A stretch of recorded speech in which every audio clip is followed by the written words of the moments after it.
कि नरेंद्र मोदी की लोकप्रियता बिहार में भी बढ़ रही है, इसलिए ये घट रहे हैं, भारतीय जनता पार्टी बढ़ रही है। तो इनके साथ छोड़ने की तो बड़ी वजह ये थी।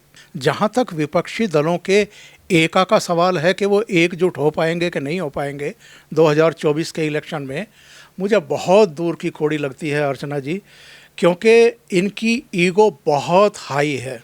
और जहाँ तक प्रधानमंत्री पद के उम्मीदवार और चेहरे का सवाल है, तो पहले आप बिहार में अपनी पार्टी को ही संभाल लीजिए। नमस्कार, मैं अर्चना तिवारी आप सभी का स्वागत करती हूं द राजधर्म पर। बिहार में 9 अगस्त को तख्ता पलट हुआ। बिहार में मुख्यमंत्री वही रहे, लेकिन गठबंधन दूसरा हो गया। अगर मैं ये बात कहूं कि राजनीति में विचारधारा और राजनीति में परमानेंट दोस्त और परमानेंट दुश्मन ऐसी कोई चीज़ नहीं होती है। राजनीतिक फ़ायदा उठाने के लिए, कुर्सी पे बने रहने के लिए कोई भी राजनेता या फिर कोई भी पार्टी किसी के साथ भी गठबंधन अपने मूल्यों को और अपने सिद्धांत को तार पे रख के कर सकती है। ये बात हमें बिहार से बिल्कुल कंठस्थ हो गई है। और भी जगह पे ऐसी पार्टियों ने, या फिर आप ये कहिए खुद बीजेपी ने भी ऐसी ऐसी जगहों पे गठबंधन किया है। तो हम एक तरफ की बात नहीं करेंगे, हम दोनों तरफ की बात करते हैं। इन सब मुद्दों पे आज हमारे साथ बात करने के लिए वरिष्ठ पत्रकार ओमकार चौधरी जी जुड़े हैं। आज उनसे हम ये बात समझेंगे कि सर 2024 में प्रोजेक्ट किया जा रहा है, खुद जेडीयू की तरफ से ललन सिंह को आगे करके ये बात कही जा रही है कि नीतीश कुमार 24 में होने वाला लोकसभा चुनाव के होने वाले प्रधानमंत्री बन सकते हैं। तो इसमें कितनी सच्चाई है सर? क्योंकि आपने एक लंबा समय जर्नलिज्म को दिया, पत्रकारिता के क्षेत्र में दिया, तो क्या आपको ऐसा लगता है कि 2024 में विपक्ष जो है वो अटल बिहारी वाजपेयी का, अगर समय में याद करूं तो उस जैसा गोलाबंद हो सकता है? क्या विपक्ष वैसी भूमिका निभा सकता है? क्या 2024 में नरेंद्र मोदी को हराना मुमकिन है कि नहीं है? चलिए आइए बातचीत की शुरुआत करते हैं ओमकार चौधरी जी से, जो कि पत्रकारिता की जगत में, अगर मैं पूछूं सर आपसे, कितना साल आपने दिया है? करीब 4 दशक।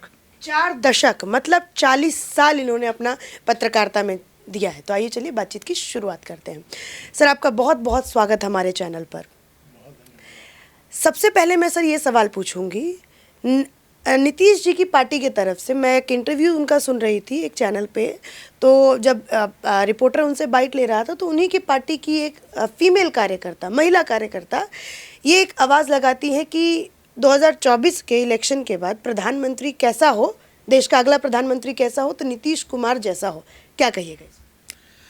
देखिए, बहुत सारे चेहरे हैं, अकेले नीतीश की बात नहीं है। हमें पहले ये देखना पड़ेगा अर्चना जी कि कौन कौन से चेहरे हैं जो 2024 के लिए तैयारी कर रहे हैं, या जिनको लगता है कि वो प्रधानमंत्री पद के फेस हो सकते हैं विपक्ष की तरफ से।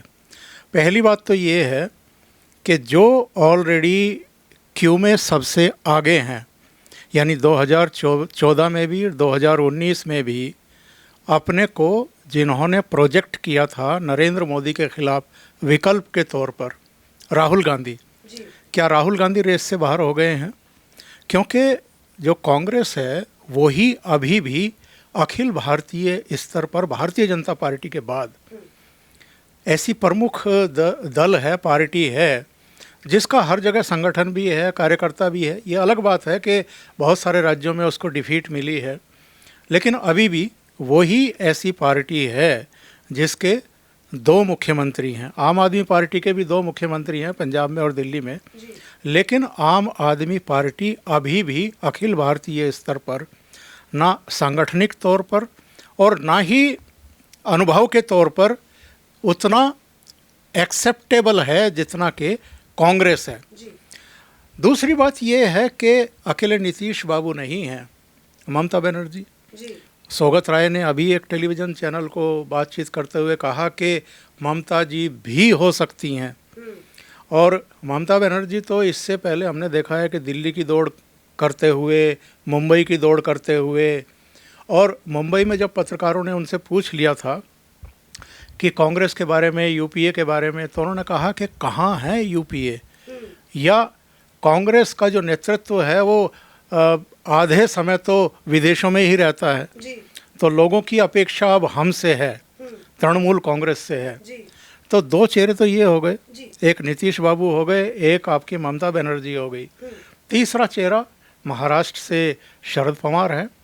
शरद पवार भले ही मतलब खुद से ना कह रहे हों, लेकिन जब तक महाराष्ट्र में उद्धव ठाकरे की सरकार थी और एनडीए गठबंधन दौड़ में था, तब तो संजय राउत से लेकर के और उनकी अपनी पार्टी के बहुत सारे नेता इस बात को आगे बढ़ाते थे कि शरद बाबू इतने अनुभवी हैं, उनका 5 दशक का राजनीति का अनुभव है, महाराष्ट्र का जो मीडिया है वो भी उनको चाणक्य बताता रहा है, तो वो भी प्रधानमंत्री पद के उम्मीदवार हो सकते हैं।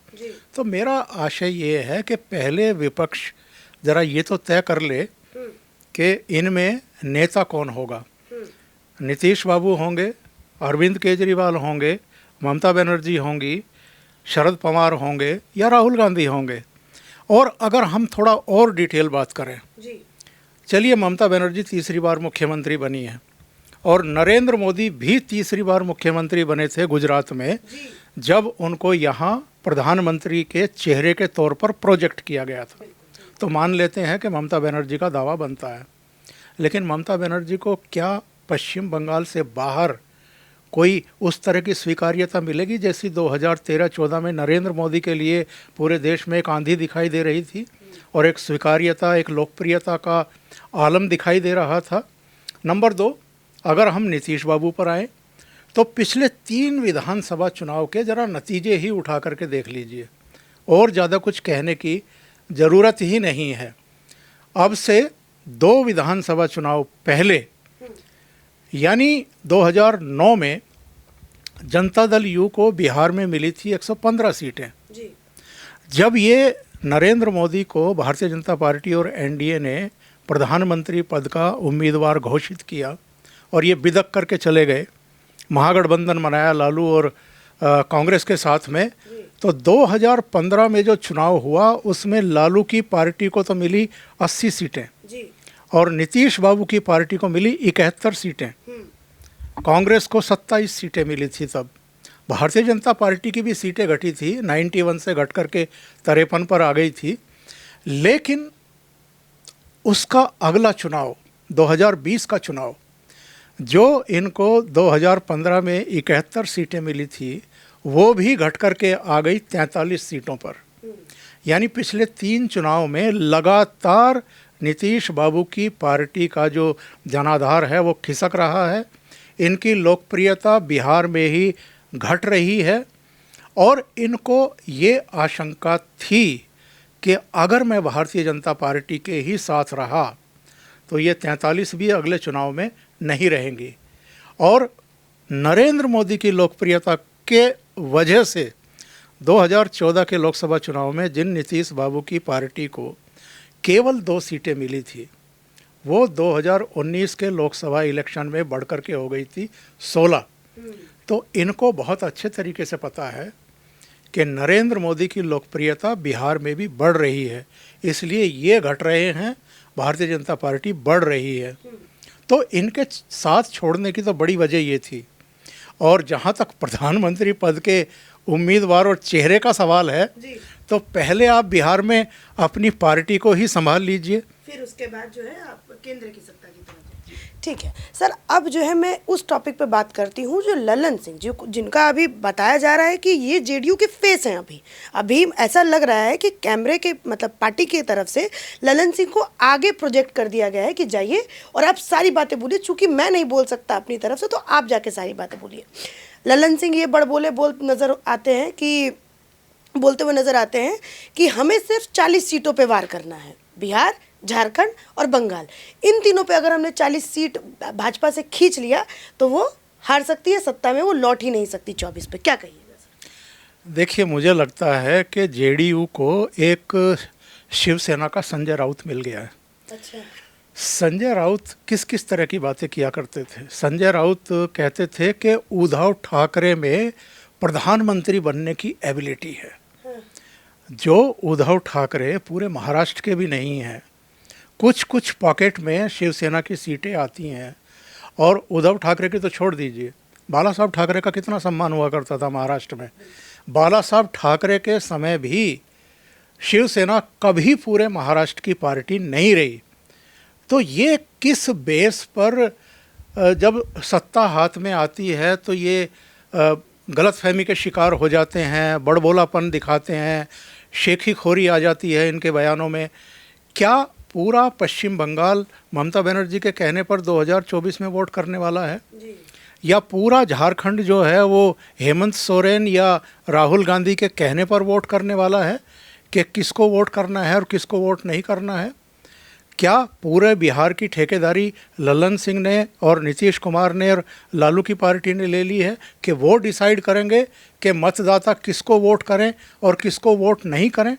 ललन सिंह क्यों भूल रहे हैं कि 2014 में, जिसका मैंने अभी उल्लेख किया था, रिपीट नहीं करना चाहता, जिस जनता दल यू को नरेंद्र मोदी से अलग होने के बाद केवल 2 सीटें मिली थी और 2019 के इलेक्शन में नरेंद्र मोदी के वापस साथ आने पर 16 सीटें मिल गई, उस जनता दल यू को बहुत मतलब क्रांतिकारी समर्थन मिल जाएगा 2024 के इलेक्शन में।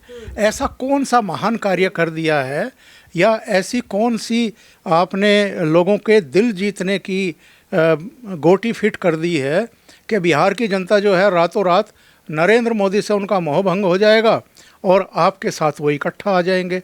ये लोग भूल जाते हैं एक्चुअल में क्या है कि राजनीति में परसेप्शन बहुत बड़ा काम करता है। 2019 अक्टूबर नवंबर में जो काम उद्धव ठाकरे ने सोनिया गांधी और शरद पवार के साथ मिलकर के किया था, भारतीय जनता पार्टी को डिच किया, बल्कि मैं कहूँगा कि महाराष्ट्र की जनता के जनादेश को डिच किया, क्योंकि उन्होंने जनादेश दिया था भारतीय जनता पार्टी और शिवसेना की सरकार बनाने के लिए। उन्होंने उस जनादेश का अपमान किया और वो चले गए एनसीपी और कांग्रेस के साथ और मुख्यमंत्री बन बैठे।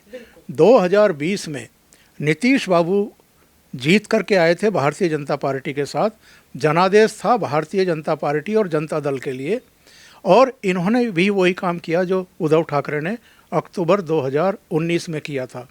इन्होंने भारतीय जनता पार्टी और बिहार की जनता को डिच किया और गठबंधन तोड़ करके चले गए अब लालू प्रसाद यादव और कांग्रेस के साथ और वामपंथियों के साथ में।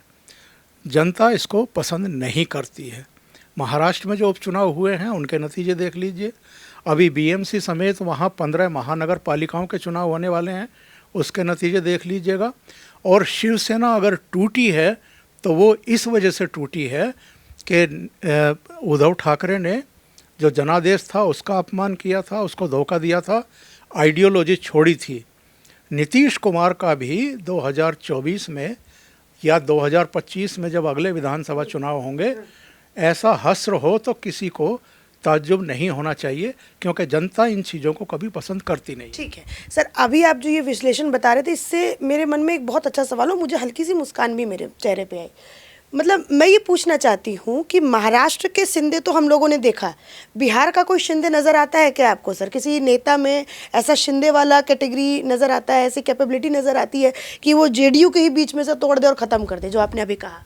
मुझे लगता है कि भारतीय जनता पार्टी को आरसीपी सिंह में शिंदे दिखाई दे रहा हो या ना दिखाई दे रहा हो, पर नीतीश कुमार को सपने में ये ज़रूर दिखाई दिया होगा और इसीलिए रातों रात उन्होंने आरसीपी सिंह को एक विलन की तरह प्रोजेक्ट कर दिया, क्योंकि वो ये तो मतलब आप देख लीजिए उनकी कुल राजनीति को 2000, 2005, 2009, 2014, 2019, 2020, 22 सारी घटनाएं ये इंगित करती हैं कि नीतीश बाबू सुविधा की राजनीति करते हैं। उनको पलटी मारने में समय नहीं लगता, पलटी मारने के लिए उनको कोई बहाना चाहिए। इस बार आरसीपी सिंह एक बहाना बन गए। तो यहाँ उनको दिखाई दे रहा था शिंदे आरसीपी सिंह में, लेकिन क्या आरसीपी सिंह इतने बड़े नेता हैं जितने शिंदे साबित हुए हैं कि उन्होंने 2/3 एमएलए भी तोड़ लिए, शिवसेना के 2/3 एमपी भी तोड़ लिए। क्या आरसीपी सिंह इतने बड़े कद के नेता हैं कि वो जनता दल यू के 43 में से 2/3 तोड़ सकते हैं, या जितने 16 इनके एमपी हैं उनमें से 2/3 तोड़ सकते हैं? तो ये केवल बहाना था।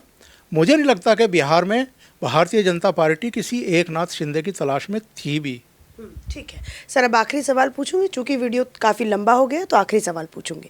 जो मैंने अपने इंट्रो में कहा कि अटल बिहारी वाजपेयी का जो समय था, जिस समय पूरा विपक्ष गोलाबंद हुआ, अटल बिहारी वाजपेयी जी की ये खासियत भी बताई जाती है, अगर उनके विपक्षी दलों से भी पूछे, विपक्षी नेताओं से भी पूछे, कि उनमें एक करिश्मा था कि लोगों को बांध लेते थे, नेतृत्व कर लेते थे।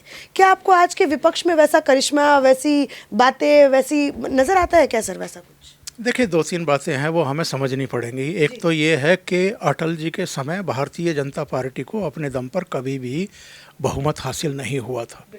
अटल जी बेशक एक लोकप्रिय नेता थे, बहुत मतलब हर वर्ग में उनकी लोकप्रियता और स्वीकार्यता थी, लेकिन नरेंद्र मोदी और अमित शाह का जो कामकाज करने का तरीका है वो अटल और आडवाणी जैसा नहीं है।